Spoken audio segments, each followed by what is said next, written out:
জুলাই বিপ্লবের মাধ্যমে বাংলাদেশ থেকে আমরা ফেসিবাদের পতন হলেও ফেসিবাদের যে মূল মুজিববাদ, তাদের যে কালচারাল এস্টাবলিশমেন্ট, সেটা এখনো থেকে গেছে।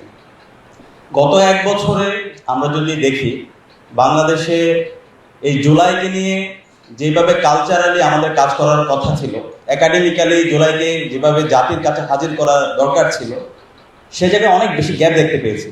তো সেই জায়গা থেকে আমাদের যতটুকু সামর্থ্য আছে তার সবটুকু দিয়ে আমরা চেষ্টা করছি, এবং তারই অংশ হিসাবে আমাদের যে আয়োজন আমরা করতে যাচ্ছি 1 অগস্ট থেকে 4 অগস্ট, জুলাই জাগরণ এবং কালচারাল ফেস্ট। আমরা আশা করছি জুলাইয়ের সবচেয়ে বড় আয়োজন হতে যাচ্ছে আমাদের এই কালচারাল ফেস্ট এবং জুলাই জাগরণ।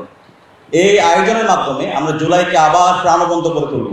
জুলাইয়ের সকল শহীদরা, জুলাইয়ের সকল গাজীরা আমাদের এই আয়োজনে তারা আসবে।